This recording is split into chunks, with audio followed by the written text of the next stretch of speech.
Welcome to Heart Tales. Before we begin today's story, please take a moment to leave a like and subscribe to the channel. Thank you very much. Today's story has a refreshing premise, a protagonist who travels back in time to save the person he loves.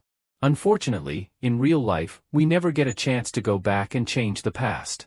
If you could travel back in time, what is the one thing you would change the most? I'd love to hear your thoughts in the comments. I hope you enjoy today's story, and thanks for listening. A sudden, catastrophic accident violently threw me backward through the shifting fabric of time. When the dust settled, I found myself back in the past, standing face to face with my girlfriend, Serafina. In my original timeline, she was brutally gunned down right on our wedding day, a bloody climax triggered by the dark, fatal secrets she held over so many lives. I had systematically attempted to intervene, desperate to alter the timeline and stop her from taking another life. Yet, despite my frantic efforts, her blade ultimately found its way back to its familiar resting place, pressed tightly against my throat. In a blind panic, I roared at the top of my lungs, "Don't do it. Please, look at me, I'm your husband." Serafina's entire frame shuddered violently. The razor-sharp knife slipped from her trembling fingers, clattering loudly onto the floor. In the future I hailed from, my girlfriend had perished after being hunted down for the slaughter of 16 lives. She had tried to flee, only to be systematically liquidated on the spot by law enforcement. It was a brutal, sickeningly ironic twist of fate. The day everything originally shattered was supposed to be the pinnacle of my life, the day I planned to propose. I had meticulously transformed the apartment into a sanctuary of crimson roses, complete with vintage wine and a romantic dinner. The atmosphere was absolute perfection. Serafina had been so visibly anxious she barely knew what to do with her hands. Sinking onto one knee, I looked up at her. "Serafina, will you marry me?" She had burst into heavy tears, clinging to me as if her life depended on it. Why did it take so long for me to find you?" she whispered frantically against my neck. I genuinely believed those were tears of profound joy. But right as I opened my mouth to offer a gentle comfort, the front door was violently breached as a tactical police squad swarmed the room. Instantly, the woman I thought I knew, the gentle, timid girl who lacked the stomach to even witness a chicken being slaughtered, evaporated. In her place stood a stranger. With terrifying, split-second speed, she whipped out a long hunting knife and jammed it directly against my windpipe. Her gaze was entirely freezing, devoid of any human emotion. "Take another step and he dies," she hissed into the room. Using my body as a human shield, she systematically dragged me out of the building, hijacked a vehicle, and tore down the highway with the high-octane precision of a rogue secret agent. Just when I thought we were going to successfully navigate a permanent escape together, she abruptly brought the vehicle to a halt at the beach, the exact shoreline where our paths had crossed for the very first time. Amid the thunderous roaring of the waves, she leaned close, whispering a final, haunting phrase into my ear. Then, locking her eyes with mine one last time, she forcefully shoved me away from her frame. A single, high-caliber round tore straight through her heart. It was only later, during the grueling police interrogations, that the horrifying reality was laid bare. According to law enforcement, Serafina was a textbook psychopath. The trail of victims left beneath her blade included her former neighbors, her high school homeroom teacher, her old desk partner, and the branch manager of a company where she used to work part-time. Out of everyone who had ever entered her immediate orbit, I was the sole survivor. The media instantly seized her history, twisting it into a sensationalized, nationwide horror story. To the rest of the world, I was merely the luckiest man alive, the one who miraculously escaped the clutches of a heartless demon. Yet, try as I might, I could absolute 0% scrub the memory of her pure, innocent smile from my brain. I couldn't forget the way she had wept uncontrollably while watching a news segment about a neglected child on TV. I couldn't forget her profound, deep-seated insecurity, the way she would fiercely cling to my frame even in her sleep, terrified that I would vanish into thin air. I couldn't forget the haunting melancholy that constantly flickered in the depths of her eyes, or the final words she had whispered to me with a heart already drenched in blood. "I'm sorry. I love you." Could a person like that truly be just a demon? From then on, wherever I went, people pointed and whispered about me. Losing all peace of mind to work, I was forced to sell my company and return home to recuperate. My mental health plummeted, and I suffered from nightly insomnia. My hair fell out, and only sleeping pills could grab me a few hours of rest. Cruelly, every time I closed my eyes, I saw countless Serafinas before me. One Serafina learning to toddle, one wearing a school bag, one clad in a wedding dress. They shed silent tears without a word. I wailed. Do you even have the nerve to cry? Why did you do it? You destroyed so many innocent families, and you destroyed me too. Do you know how much pain I'm in? Instead of tears, blood began to flow from their eyes. I'm sorry, but I had no other choice. I was furious. No other choice? Did all of them just willingly offer their necks to your blade? In my rage, I rushed forward, grabbed the closest Serafina, and shook her violently to wake her up. Suddenly, the world spun, and I blacked out. Chairman, here is the new hire list. My secretary respectfully handed me a file. The moment I opened it, I saw the very first photo, Serafina's shy smile. Once a mild-mannered man, I flew into a thunderous rage. I hurled the file straight into my secretary's face. Are you all drawing a salary for doing nothing? Letting any random stray or nobody slip into this company? Get out. The news of the chairman's fierce dissatisfaction with the recruitment spread like wildfire. The panicked department heads immediately revetted the applications, raising the hiring standards. A batch of candidates without formal degrees was instantly disqualified. I let out a sigh. Serafina, I guess this means I won't run into you again this time. Yes, I had crossed back into the past, to the exact year we first met. Back then, she had been hired by the sales department. In truth, she had never attended university and originally fell short of the requirements. But she was so young, and her face was uncommonly beautiful. She told everyone she was an orphan, had been working since 17, had weathered all kinds of hardships, and was fiercely diligent and devoted. She was also currently pursuing self-study courses. That sincerity had persuaded all the interviewers, including me. She was granted a probationary opportunity. From that point on, she was the last person to leave the office every day, utilizing every spare minute to learn from the senior staff. Once, I ran into her in the elevator. She was clutching a professional textbook while biting into a bun, reading ravenously as if terrified of running out of time. Just like that, by the end of her probation, she was retained thanks to her performance ranking in the sales department's top 3. Later on, I fell in love with her. If it hadn't been for her murdering the department manager over a minor conflict and hiding the body in a cement barrel, which was only discovered years later, it would have been considered a beautiful love story. But even without the manager's murder, Serafina had already killed her neighbors, teachers, and many others before that. Please forgive my selfishness. Given a second chance, I only want to save myself. Asking me to report her for murder right now is something I cannot do. Sending her to prison with my own hands is something I am even less capable of. I also have no evidence to stop Serafina from stepping into the company. If I hadn't met her, I wouldn't have been entangled in this ill-fated relationship. Coincidentally, this could also save the department manager's life. Beyond that, I truly cannot control or manage other things. Perhaps forgetting each other in the wilderness of life is the best ending for Serafina and me. But heaven would not grant my wish. That very night, I bumped into her again. She was setting up a stall selling t-shirts at the pedestrian street night market. Miss, this really suits you, please try it on. End of season clearance items, only $10 each here. $10, you won't lose out, you won't regret it. Are you sure you don't want to? Serafina's innocent appearance and sweet voice naturally attracted many people. But before she could sell much, a few blonde thugs appeared. They harassed her with vulgar words. Only 10 each? Come hang out with us, we'll cover all your expenses. Not coming? If you don't come, you won't be able to do business.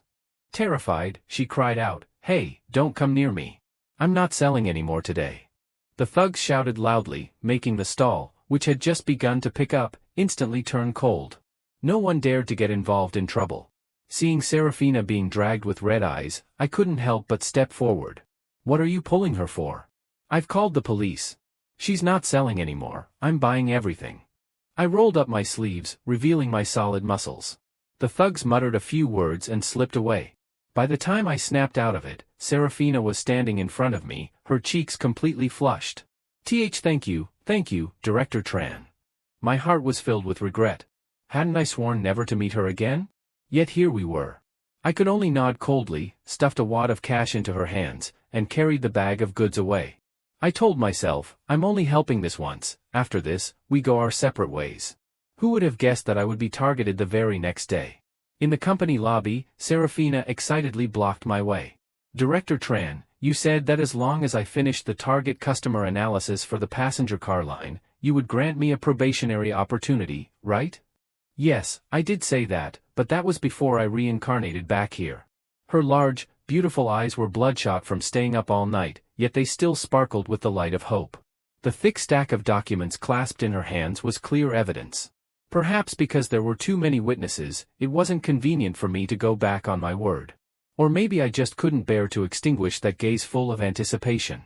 In the end, I still agreed to let her start her probation, but to prevent the tragedy of my past life from recurring, I specially arranged for her to work in the customer service department. Right at the desk outside my office, making it convenient for monitoring. Serafina was extremely poor. In my past life, before joining the company, she did all kinds of odd jobs and set up a stall at the night market, only seeing her economic situation improve once she was officially hired. In my eyes, a life that was too harsh and difficult perhaps contributed to distorting her psychology, leading to murder, not to mention that street vending frequently brought her into contact with many people. Just a single argument could easily trigger a crime. Thinking this way, I immediately told my secretary to go talk to her. Just focus on working at the company and don't worry about other things. The company would provide an additional subsidy of $100 per month, which, combined with her salary and a $150 housing allowance, would allow her to live not too badly in the city. The company originally had dormitories, but her situation was clearly unsuited for shared living. That was why I made an exception to grant her money for private rent. Immediately, rumors flared up everywhere. Everyone said I had designs on this new employee. But Serafina wasn't the type of girl who knew how to fawn or flatter. She often stood lingering outside my office door. Whenever she ran into me, she would stammer, unable to utter a single full sentence. Knowing she wanted to express her gratitude, I could only take the initiative to speak. Offering a few cold, polite phrases, I told her to work hard and not think too much. Judging by the emotional ties of our past life, I had already done my absolute best. I truly did not want to get any further entangled. Just like in our past life, Serafina arrived the earliest and left the latest every single day. The customers she was responsible for were absolutely satisfied, without a single word of complaint. Not only did she complete her work excellently, but she also self-studied design drawing. She said, "I don't want to just rely on youth to make a living. I want to learn more technical skills to prepare for the future." That independence and effort made her attractive to quite a few people. Through my office window, I repeatedly saw a crowd of male employees surrounding her desk, competing to help her. Even the sales department manager, who was from an entirely different department, approached her 2 or 3 times. I was so furious that I punched the wall directly. I should have realized much sooner that Serafina outwardly resembled a petite lily. Yet her personality was actually powerful and resilient. If one didn't know her cold-blooded nature, no man could possibly resist that charm, just like the old me. With a dark face, I called the HR manager in and immediately added a new clause to the company regulations. Anyone gathering around someone else's desk for non-work-related matters would be fined $50, and repeat offenders would be fired. Don't misunderstand, I didn't do this out of jealousy. I did it to protect the male employees in the company. They knew nothing, getting close to Serafina all day long. What if they angered her and brought a fatal disaster upon themselves? Unfortunately, my worries couldn't stop the enthusiasm of the young men. Not long after, I received an anonymous letter. The letter accused Serafina of having ambiguous relationships with multiple male employees, damaging the company's image, and it came with several photos attached. The photos merely showed Serafina eating lunch with some male colleagues in the office, which originally wasn't anything scandalous. But the moment I saw them, a blazing fury flared up inside me. I cancelled my lunch with a client entirely and stormed back to the company. Sure enough, in the office, a crowd of people was surrounding her desk. "Serafina, try this braised pork my mom made, it's really fragrant." "And me, I brought sweet and sour ribs here." "You're too thin, you need to eat more." With a freezing face, I stepped forward. "Serafina, into my office." The exact millisecond the door closed, I immediately unleashed a torrential downpour of scolding. "Why aren't you going down to the cafeteria to eat? Does the company not grant you a meal allowance? If you don't like the cafeteria food, you can go out for fast food. Why on earth do you have to bring 2 buns and choke them down with plain water? Who are you pulling this stunt for? Or do you just highly enjoy the feeling of being surrounded and pampered like a star by male colleagues?" I hired you to work, not to play these petty games. If you can't handle it, then resign immediately. The barrage of intense questions left Serafina completely stunned. Her eyes widened in absolute disbelief. When she heard me yell about resignation, her shoulders visibly shuddered. It's not like that, she murmured weakly, before she even had a chance to explain. I hurled the anonymous letter straight at her. See for yourself. The exact second Serafina saw the contents of the letter, her face turned deathly pale, and her eyes welled with hidden tears. Seeing her this miserable made my own chest tighten. Since my reincarnation, I had been living in constant contradiction. On one hand, I reminded myself that she was a murderous female demon who didn't blink an eye. It was best to make her vanish from the company. But on the other hand, a strange, distinct emotion existed within me that made it impossible to truly ignore her. I often stood by the window, silently watching her for a remarkably long time, asking myself if it truly was strictly for monitoring.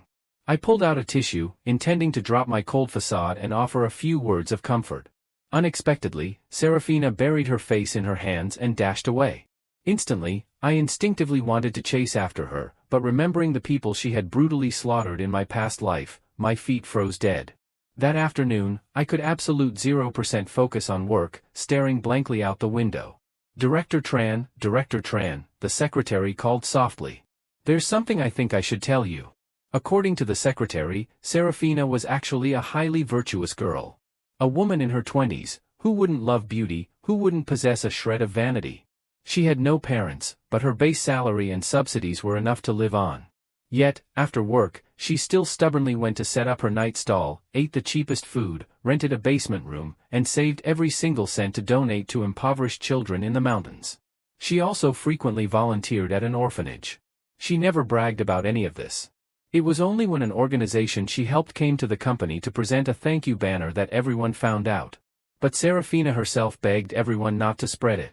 It turned out her colleagues' attention toward her was strictly out of pity, wanting this pitiful girl to have a better life, with absolute zero relation to romance. The secretary chatted endlessly, causing a violent shock wave to hit my chest. Wasn't Serafina a murderous demon? Could it be that these acts were strictly to atone for her sins, to ease her guilt? While I was still in a daze, the secretary, thinking she had guessed my inner thoughts, let out a playful laugh. Director Tran, even kindergartners know that if you want to coax a girl, you have to give her candy. If you keep acting this cold, how are you going to win her heart? There are quite a few guys in the company who have feelings for Serafina. You need to move fast. My mind suddenly turned into total chaos. Exactly what kind of person was Serafina? Between my past life and this present one, I still couldn't see through her. I bolted upright and marched outside. At this exact second, I only craved to see her immediately, even though I had zero idea what to say when we met. Serafina wasn't at her desk. The secretary ran after me, smiling meaningfully. Haha, worried now, are you? Serafina was called away by Manager Chiu. My pupils instantly dilated. Manager Chiu was the exact person Serafina had murdered in my past life. I drove toward the sales manager's place like an absolute maniac, tracking 0 red lights I violently blew through. The phones of both Serafina and Manager Chiu were completely powered off. I couldn't fathom how on earth they could still be entangled. Clearly, I had transferred Serafina to an entirely different position.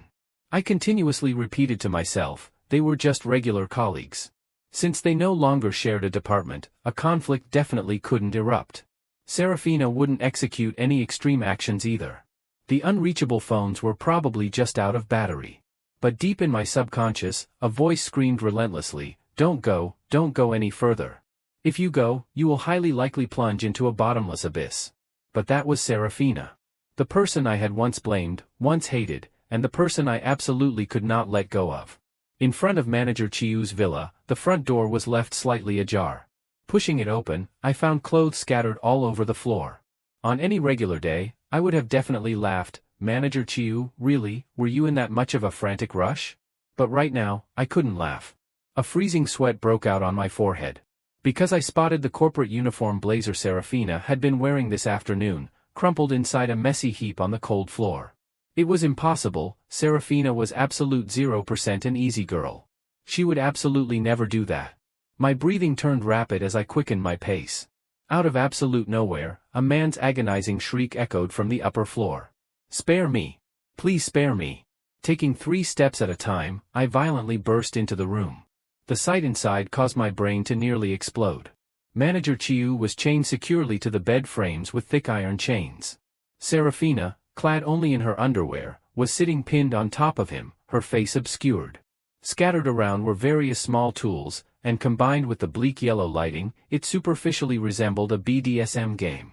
But the horrific, terrified screaming of Manager Chiu, the freezing sharp knife in Serafina's hand pressed tightly against his stomach, and the pile of male corpses stacked in the corner of the room exposed everything. Seeing me rush in, Manager Chiu gasped as if grabbing a life-saving straw. "Director Tran, save me! Save me, please!" That cry dragged me back to reality. I swallowed hard, desperately trying to persuade her. "Serafina, you're still young, you still have an entire future ahead of you. Don't do anything foolish. Whatever it is, let's just talk it through slowly." "Ha!" Serafina suddenly snapped her head up, the corners of her lips curling slightly. She scanned her eyes across the 4 directions as if she had just heard a ridiculous joke. But I was completely destroyed by them a remarkably long time ago. Only at this exact milestone did I notice that the 4 walls of the room were entirely plastered with photos of Serafina.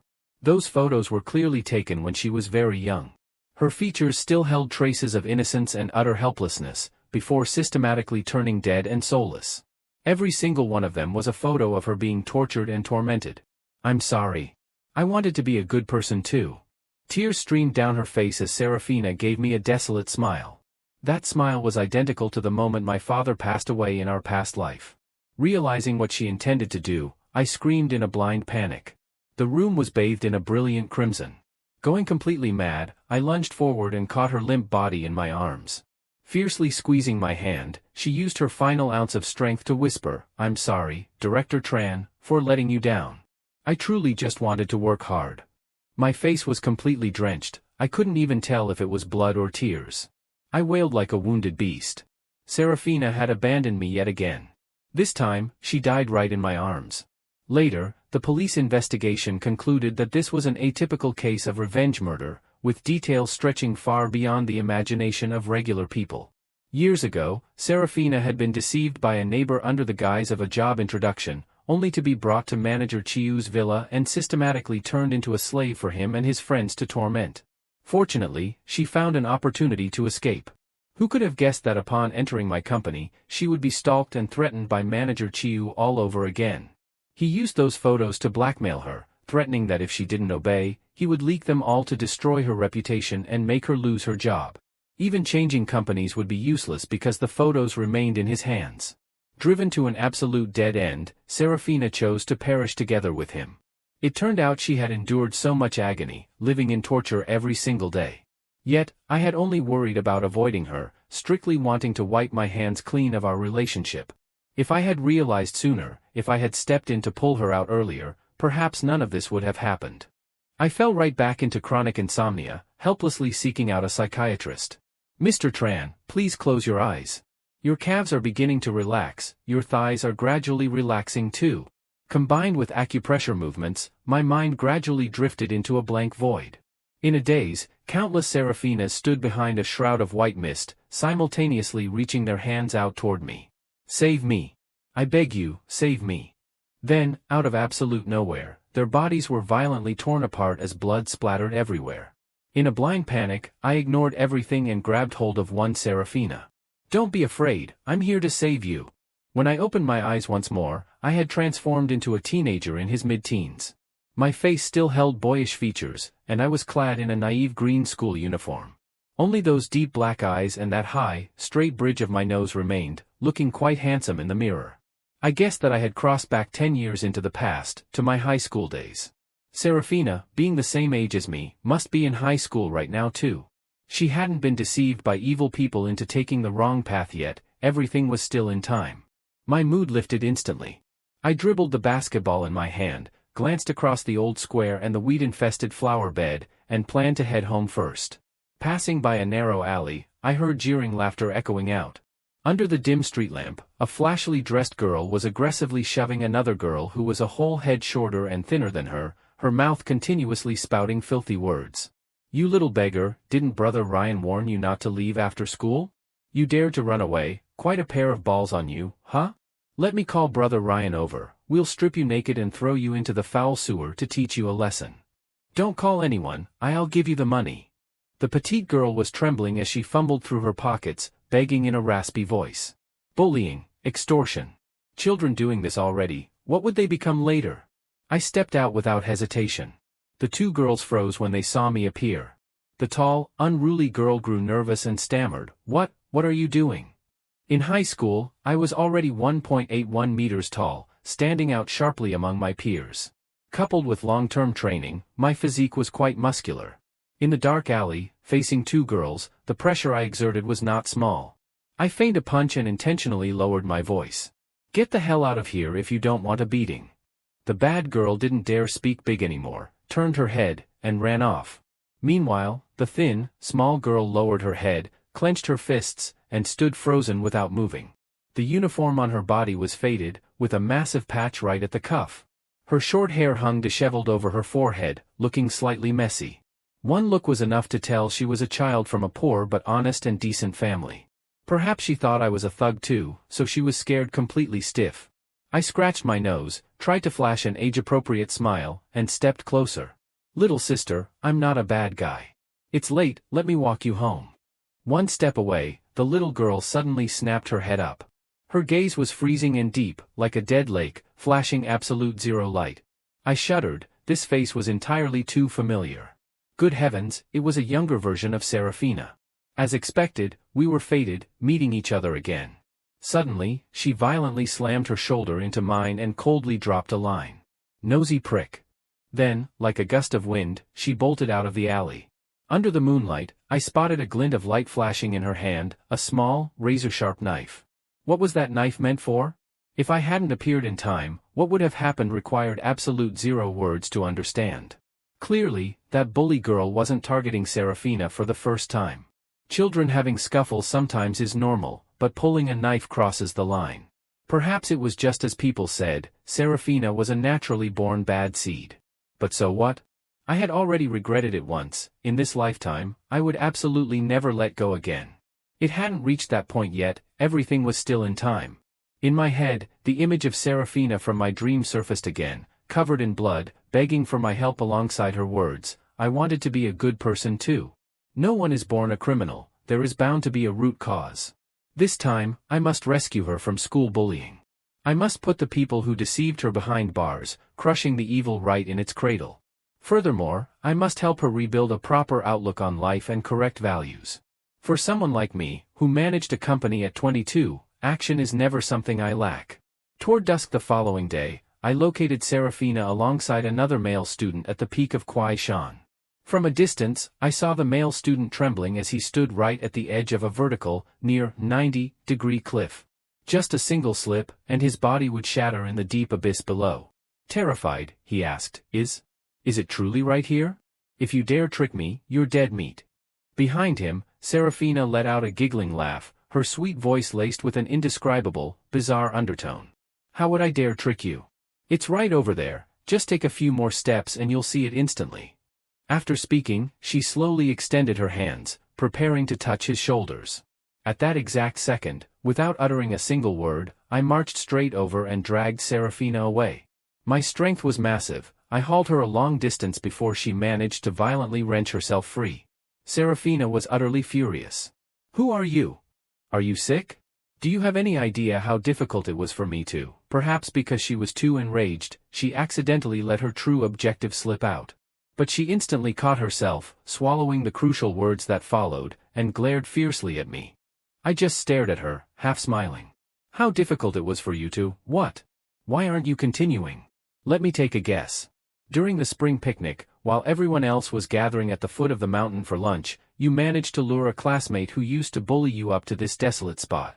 Just a gentle shove, and he would plunge to a bone-crushing death. Absolute zero people would ever know what happened, right? Serafina's face darkened completely. I don't understand what kind of nonsense you are spouting.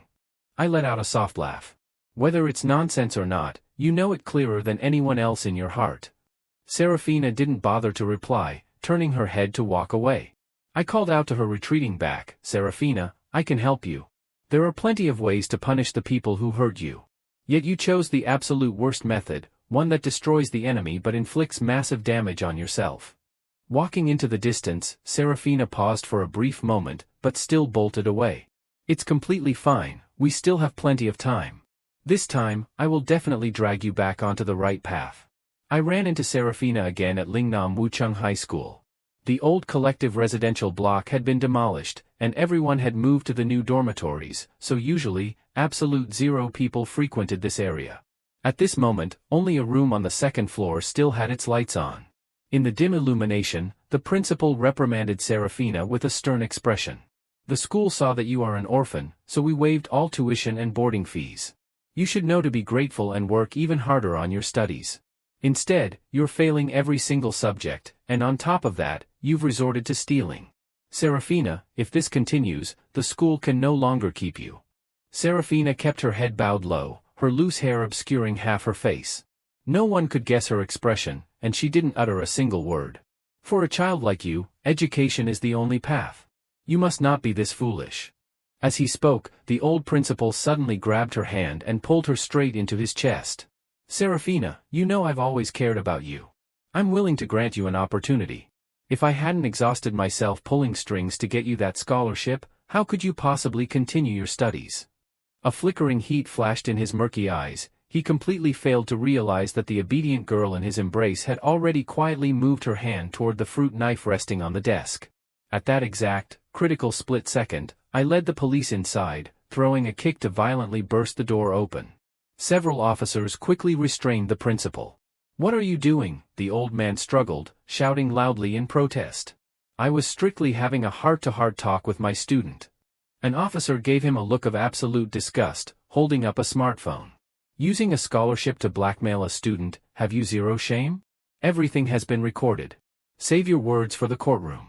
He was systematically escorted into the police cruiser. Serafina stood there completely stunned, her expression utterly bewildered. Could the tyrant who always used his power to bully and dominate her truly be handled this easily? I extended my hand out in front of her, flashing a smile. "Wake up, I told you I could help you. There is absolute zero need to resort to extreme methods that destroy yourself, right?" My response was a violent shove. Serafina dashed past me, vanishing beneath the moonlight. I only let out a soft laugh. This girl, her defenses were truly formidable. In the days that followed, I began to frequently inject myself into Serafina's life. Since she was a boarding student, I constantly frequented the school. Once, I caught a group of bad students locking her inside the restroom, dumping a bucket of filthy mop water straight onto her body, leaving her trembling violently. I charged forward, gifting every single one of them a heavy punch. Then, I forced them to manually wash the mop themselves and splash the exact same filthy water back onto their own bodies. I told them, whatever happens today gets settled today. An eye for an eye, that is true justice. If there's an issue, air it out directly. Don't suppress it until you explode, that only breeds catastrophe. I even threw a massive fit right inside Serafina's classroom. When the bad students heard me looking for her, they slammed the desks and burst into raucous laughter. "Thief, human trash, little beggar." They spouted nothing but filthy words, so unbearable that even a mature adult like me couldn't stomach it, and Serafina was just an adolescent girl. Serafina merely stood up with a completely expressionless face, looking at me as if to say, "Let's see what kind of game you can pull now." Naturally, I did not disappoint her. I threw a kick that sent the nearest student flying, Brother Ryan himself, the exact person who had almost been pushed down the cliff by Serafina. He stumbled and fell flat onto the ground, screaming in sheer agony. "Fuck, what the hell are you doing?" The entire class erupted in an instant commotion. "Who are you? How dare you burst into our classroom and assault someone?" "Yeah. Exactly what gives you the right?" I crossed my arms over my chest, putting on the facade of a complete thug. "I think he looks like an eyesore, so I beat him." "What? If you're not satisfied, then come at me, this master will teach you how to behave." After speaking, I even flashed a few professional boxing maneuvers. The entire class exchanged looks, absolute zero people dared to utter another syllable. Even Brother Ryan gritted his teeth and retreated. From today onward, who else dares to bully Serafina? I stepped forward a few paces, executing a single kick that smashed a sturdy desk apart. Andy, will absolutely never let them off. Do you hear me clearly? No, we didn't hear anything. You didn't hear it? Everyone yelled out louder for me.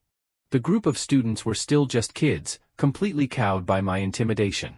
Absolute zero people dared to breathe heavily. They simply bowed their heads and chorused together, "We hear you clearly." I nodded in satisfaction. Before walking away, I intentionally made a grand declaration right in front of everyone. From this moment on, Serafina is under my absolute protection. Whoever dares to stir up trouble with her, I will personally break their wings. Within a matter of days, the entire grade was filled with rumors that Serafina had a fierce older brother whom no one dared to cross. On another occasion, I happened to run into her homeroom teacher. She was an incredibly arrogant middle-aged woman who practically looked down her nose at me while talking.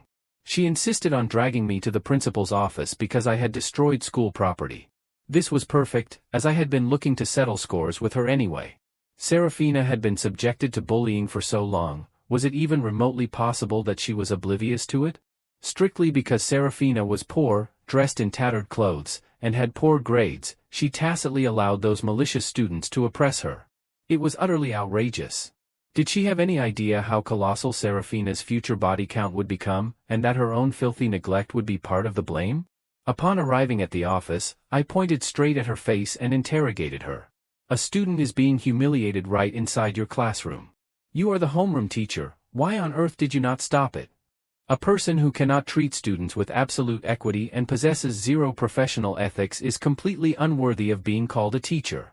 I delivered my arguments with flawless logic, every single word razor-sharp, leaving her utterly speechless. Ultimately, under my intense pressure, she was forced to bow her head and formally apologize to Serafina. How are you this formidable?" Serafina blinked, asking me with a reserved hesitation. Her attitude was gradually shifting, evolving from her initial vigilance and heavy defenses to an dawning acceptance and profound trust. Her emotions visibly improved day by day, no longer carrying that deathly numbness from when we first met. Now, she knew how to smile, how to tease, and her entire being grew considerably brighter. I waved my hand as if it were a minor detail. "It's nothing, I've never even lost an international negotiation before."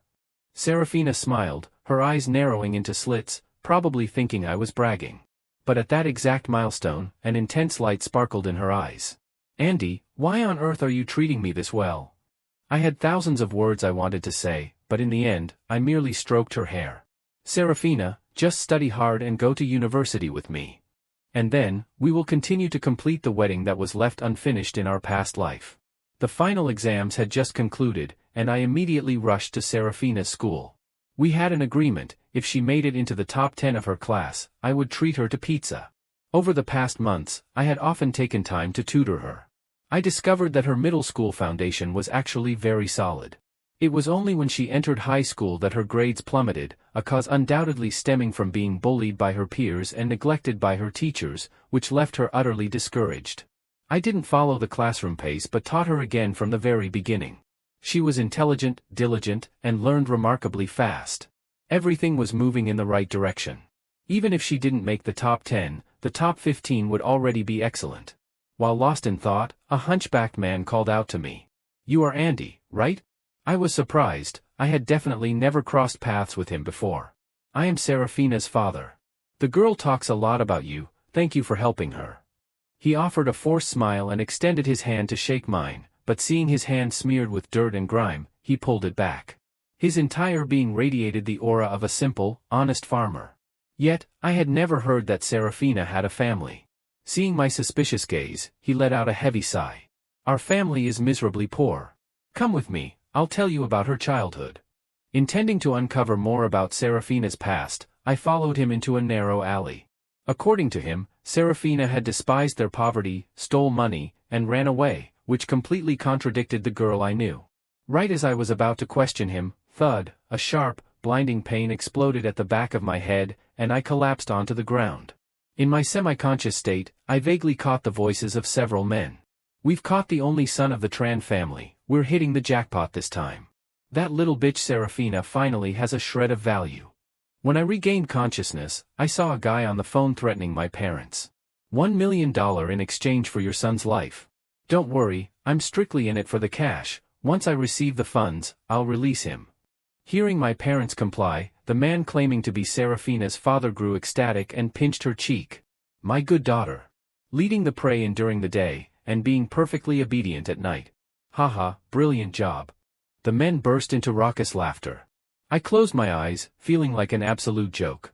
I genuinely believed I was saving a cold-blooded, murderous female demon, only to end up being betrayed and potentially losing my life. They would absolute 0% let me live, as they had never once concealed their faces in front of me. When night fell, Serafina brought in some rice. She was completely calm. Eat up? Once you're done eating, you have to hit the road. Eat, eat, eat, eat my foot. I was furious to the point of madness. The feeling of giving your entire heart and soul to someone, only to be betrayed in the end, cut straight to my core. I violently flipped the rice bowl over, gritting my teeth. I hate you, Serafina. But she merely gathered the spilled food with quick, agile movements and tossed it into the trash bin, even flashing a smile. It's best if you hate me for the rest of your life. That was the final sentence she spoke to me. After that, she didn't cast a single glance my way, turning around to eat and drink alongside the bandits. I was trembling with pure rage. At that exact milestone, I had zero idea it was the last time I would ever hear her voice. When the police stormed in to execute the rescue, they told me that Serafina herself had tipped off law enforcement. Spiked with anesthetics, the entire criminal gang was successfully subdued. Later on, her true history was fully laid bare. At 5 years old, she had been sold, enduring every form of humiliation and torture. She managed to escape for a few years midway through, taken in and protected by an orphanage, which allowed her to begin schooling. But to save me, she had to return to that exact criminal syndicate. On the day the semester exam results were published, I received a letter she had mailed beforehand. I used to long for someone riding on 5 colored clouds to come save me. Now, you have truly arrived. Thank you, Andy. I wanted to start over and go to university with you too, but I no longer have the chance. If there is a next life, I will be a clean, good girl, and then meet you again. If only it could be like that. Serafina had ranked 6th in the class. But she would never be able to see it. This time, to save me, she had traded her very life, simultaneously wiping out an entire criminal organization. Tell me, how was she not a good girl? If it were me who had to endure those traumatic wounds, perhaps I would have only turned out significantly worse. I wept so violently my insides felt completely shattered. My mind spun in absolute chaos, and my vision gradually blurred. Countless figures of Serafina surrounded me, spinning faster and faster, so rapidly that I could no longer see them clearly. Inside my heart, I roared. Good heavens, please grant me one more chance. Take me to the side of a little Serafina who hasn't been harmed yet, so that I can protect her, please? I took a deep breath, slowly extending my hand. The exact millisecond a tiny hand grasped mine, I felt as though I was dragged into an entirely different dimension. Where does little Andy want to go play? Sanya or Yunnan? Hong Kong sounds good too. We can drop by Disneyland while we're at it. Before my eyes was the youthful appearance of my parents, their faces carrying significantly fewer wrinkles. They were holding me, discussing our summer vacation together. I remembered very clearly that during the summer vacation of my 5-year-old, my parents had indeed taken me to all of these places, strictly because the me back then had said, I want to go everywhere. Yet, during that exact 5th year, the little Serafina was sold off by her biological parents, strictly because they had finally given birth to a son. From that point on, she began a life full of tragedy. This was entirely too perfect. This time, I was finally in time. I looked down at my own body, stubby hands, stubby legs, plump and fair. I was absolutely overjoyed. 2 days later, my parents, bringing along 2 assistants, arrived together at a remote, impoverished village. Looking at the dilapidated roofs, my father asked in surprise, "What are we doing here? What is there to play with here?" My mother shot him a glare. "It's all because you spoil our son too much. The moment he cries, you have to follow along with everything. It's too late for regrets now." Under my stubborn, relentless pleading, my parents had no choice but to lead me out to the periodic market. The market actually had nothing special. But I feigned extreme excitement, glancing left and right. As dusk approached, a couple leading a little girl caught my attention. The girl was around 4 or 5 years old, tightly clutching the woman's leg, weeping and begging, "Please don't abandon me, mother, father. I can take care of little brother, I can wash the dishes and cook rice." Her crying caused the surrounding people to turn their heads and stare. Growing irritated, the man aggressively kicked the little girl. "Get the hell away from me. I told you to go with the uncle, so you must go. If you don't listen, I'll beat you to death." A buzzcut man standing nearby quickly stepped forward, pretending to be gentle. "Child, your parents have business. They asked uncle to care for you for a few days. You must listen to uncle, okay?" In this impoverished village, everyone had their own troubles. Seeing that it was parents handing their child over to an uncle, the villagers paid absolute zero attention anymore. The little girl had been kicked to the ground by her father, her knees scraped and oozing blood. Yet, she still struggled with all her might, refusing to let the buzzcut man come near. "You are not my uncle. You are human traffickers. Save me." The man's face twisted as he hurriedly covered her mouth and dragged her away. How could a child possibly resist the strength of an adult man? At that exact second, I lunged forward, tightly clamping onto his arm. Bending down, I bit him with all my might, forcing him to let go in searing pain. As the little girl struggled furiously, the buzzcut man cursed, "You little brat, I'll beat you to death." Right as he raised his hand to strike me, my parents rushed over in a panic. "Hey! Why are you hitting a child?" Fearing that their plot would blow up, the little girl's parents quickly held the buzzcut man back, intending to drag the girl away. But unfortunately for them, I had crossed space and time multiple times strictly to wait for this exact day. I absolutely could not let them succeed. I stood defensively in front of the little girl, weeping while screaming at the top of my lungs, "Hurry, call the police. Don't let them escape, they are human traffickers." The naturally short-tempered buzzcut man, hearing me shout, still intended to strike me again. But my parents flew into a rage, immediately pulling him back to confront him. Right at that exact moment, my father's assistants arrived, bringing the police with them. This time, absolute zero people could escape. Back at the station, the buzzcut man couldn't even state the little girl's name or age, let alone prove he was her uncle. Her parents grew increasingly flustered, stammering and unable to utter a coherent word. Unable to hide it any longer, the police uncovered through interrogation that he was an organized human trafficker. The entire syndicate was wiped out in a single sweep. My parents praised me for being intelligent and performing a good deed. Capitalizing on the moment, I pointed toward the couple who were wailing inside the station. "Mom, Dad, haven't you two always wanted a daughter? Let's adopt this little girl." Indeed, the little girl's biological parents were stubbornly insisting that they couldn't afford to raise her. Even if they took her back, they wouldn't be able to keep her alive. Anyone who wanted her could just take her in and raise her. At that moment, while the police were still patiently counseling them, the adults began discussing the adoption costs. Unable to suppress the overwhelming emotion in my heart, I tightly grasped the little girl's hand. "My name is Andy. My entire family will treat you incredibly, incredibly well. I promise you. Are you willing to live with my family?" The little girl tilted her head, her sparkling eyes blinking. "My name is Serafina. I am highly willing." Fate, from this exact second, had been rewritten. I firmly believed that our future would be absolutely beautiful. Side story, Serafina's perspective. I was jolted awake by a blinding slap. "You piece of trash, hurry up and follow me to explain." The aggressive man roared into my face. Seeing me dazed and motionless, he raised his hand to strike me again. "Don't hit her face.